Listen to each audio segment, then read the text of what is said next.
Ladies and gentlemen, welcome back to my YouTube channel. Uyu munsi none tugiye kwiga isomo ku rwego rw'abatangizi. Iri somo rikubiyemo inshinga ndetse n'interuro buri mutangizi wese yakagombye kuba azi kugira ngo abashe kuba yatangira kuvuga ururimi rw'Icyongereza. Niba utarakora subscribe, yikore nonaha kandi mbibutse yuko niba ukeneye kwihugura ku rurimi rw'Icyongereza, twandikiye kuri WhatsApp number ubona muri screen yawe. Inshinga ya mbere dufite ni to tell. To tell, kubwira umuntu. Examples: I tell him the truth. I tell him the truth. Mubwira ukuri. She tells me everything. She tells me everything. Ambwira buri kimwe cyangwa se ambwira byose. They tell us the story. They tell us the story. Batubwira inkuru. He tells his mother the news. He tells his mother the news. Abwira mama we amakuru. Bibutse yuko buri nteruro yose uri bubone mu iyi video iri muri present simple gusa. Reka dukomeze. I tell him to wait then. I tell him to wait then. Icyo gihe mubwira gutegereza. Iyi then ivuga icyo gihe. Gusa ifite ubusobanuro n'imikoresherezwe birenze bumwe. Then she tells me to sit down. Then she tells me to sit down. Nuko ambwira kwicara. They tell us to study. They tell us to study. Batubwira kwiga. After that, he tells his brother to come. After that, he tells his brother to come. Nyuma y'ibyo abwira murumuna we kuza. I tell him to not worry. I tell him to not worry. Mubwira kutagira impungenge.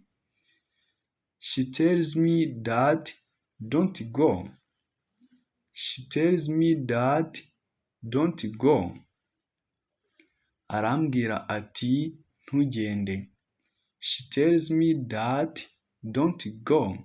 Arambwira ati ntugende. He tells me that don't speak.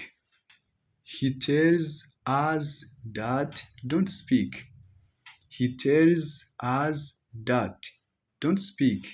Aratubwira ati ntimuvuge. He tells us that don't speak. Aratubwira ati ntimuvuge. They tell the children to not learn. They tell the children to not learn. Babwira abana kutiruka. Tell the truth. Kuvuga ukuri. Tell the truth. Kuvuga ukuri. Tell a lie. Tell a lie. Kubeshya cyangwa se kuvuga ikinyoma. To tell a lie ni ukubeshya cyangwa se kuvuga ikinyoma. I tell the truth. Mvuga ukuri. I tell the truth. Mvuga ukuri. She tells a lie. She tells a lie. Avuga ikinyoma. She tells a lie. Avuga ikinyoma. He always tells the truth. He always tells the truth. Buri gihe avuga ukuri. They sometimes tell lies. They sometimes tell lies. Rimwe na rimwe bavuga ibinyoma cyangwa se rimwe na rimwe barabeshya. They sometimes tell lies. Rimwe na rimwe bavuga ibinyoma. Verb to tell in present simple. I tell him, ndamubwira. You tell me, urambwira. We tell them, turababwira. They tell us, baratubwira. He tells me, arambwira. She tells him, aramubwira w'umukobwa. Inshinga ikurikiyeho ni to say. To say, kuvuga. Examples: I say the truth. I say the truth. Mvuga ukuri. She says nothing. She says nothing. Ntacyo avuga. He says my name. He says my name. Avuga izina ryanjye. They say good things. They say good things. Bavuga ibintu byiza. Dukoresha kenshi verb to say iyo tuvuga ibyo undi muntu yavuze. Examples: I say hello. I say hello. Mvuga nti muraho. I say hello. Mvuga nti muraho. She says I am tired. She says I am tired. Avuga ati ndananiwe. He says come here. He says come here. Avuga ati ngwino hano. He says come here. Aravuga ati ngwino hano. They say we are ready. They say we are ready. Baravuga bati turiteguye. They say we are ready. Baravuga bati turiteguye. I say that I am tired. I say that I am tired. Mvuga ko naniwe. He says that she's happy. She says that she's happy. She says that she's happy. Avuga ko yishimye. He says that he knows me. He says that he knows me. Avuga ko anzi. He says that he knows me. Avuga ko anzi. They say that the food is good. They say that the food is good. Bavuga ko ibyo kurya ari byiza. Dukoresha to say to iyo turimo turabwira umuntu. Examples: after that I say to him come here. After that I say to him come here. Nyuma y'ibyo mubwira nti ngwino hano. She says to me wait.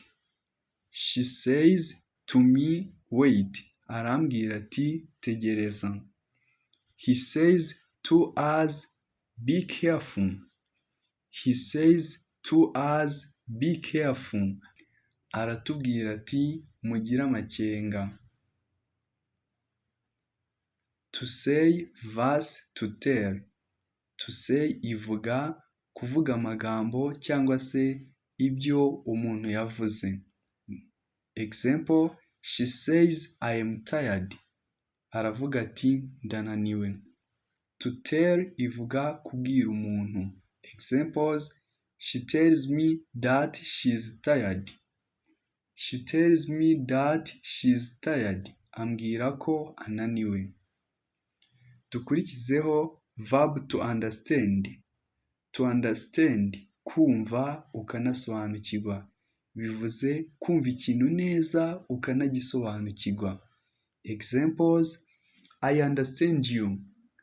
I understand you. Ndumva ibyo uvuga. I understand English very well. I understand English very well. Numva Icyongereza neza cyane. She understands the lesson. She understands the lesson. Yumva isomo. She understands the lesson. Yumva isomo. He understood the question. He understood the question. Yumvise ikibazo. He understood the question. Yumvise ikibazo. We understand the problem. We understand the problem. Dusobanukiwe ikibazo. They understand me. They understand me. Baranyumva. They understand me. Baranyumva. Do you understand me? Do you understand me? Ese uranyumva? Do you understand the reason? Do you understand the reason? Ese wumva isomo? I don't understand. I don't understand. Simbyumva. I don't understand. Simbyumva. She doesn't understand me. She doesn't understand me. Ntanyumva. She doesn't understand me. Ntanyumva. He understands what I mean. He understands what I mean. Yumva icyo nshaka kuvuga. I understand what you mean. I understand what you mean. Ndumva icyo ushaka kuvuga. I understand what you mean. Ndumva icyo ushaka kuvuga. To give. To give. Guha cyangwa se gutanga ikintu runaka. Nibyo twita to give. Examples: I give him money. I give him money. Muha amafaranga. She gives me food. She gives me food. Ampa ibiryo. She gives me food. Ampa ibiryo cyangwa se ampa ibyo kurya. He gives his friend a book. He gives his friend a book. Aha inshuti ye igitabo. We give people good advice. We give people good advice. Tugira abantu inama nziza. We give people good advice. Tugira abantu inama nziza. They give me time. They give me time. Bampa umwanya. I give my teacher my homework. I give my teacher my homework. Mpa mwarimu umukoro wanjye. She gives her child water. She gives her child water. Aha umwana w'amazi. He gives me a chance. He gives me a chance. Ampa amahirwe. Do you give him money? Do you give him money? Ese umuha amafaranga. Do you give him money? Ese umuha amafaranga. Does she give you food? Does she give you food? Ese aguha ibiryo. I don't give him money. I don't give him money. Simuha amafaranga. He doesn't give me enough time. He doesn't give me enough time. Nta mwanya uhagije ampa. He doesn't give me enough time. Nta mwanya uhagije ampa. To need. To need. Gukenera ikintu kuko ari ingenzi. Nibyo twita to need. Examples: I need water. Nkeneye amazi. I need some money. I need some money. Nkeneye amafaranga. She needs help. She needs help. Akeneye ubufasha. He needs a job. He needs a job. Akeneye akazi. We need more time. We need more time. Dukeneye igihe kirenzeho. They need food. They need food. Bakeneye ibiryo. I need to study. I need to study. Nkeneye kwiga. She needs to sleep. She needs to sleep. Akeneye gusinzira. Do you need help? Do you need help? Ese ukeneye ubufasha. Does he need money? Does he need money? Ese akeneye amafaranga. I don't need your help. I don't need your help. Sinkeneye ubufasha bwawe. I don't need your help. Sinkeneye ubufasha bwawe. He doesn't need a car. He doesn't need a car. Ntabwo akeneye imodoka. Thank you for watching this video. Like, subscribe, share and comment.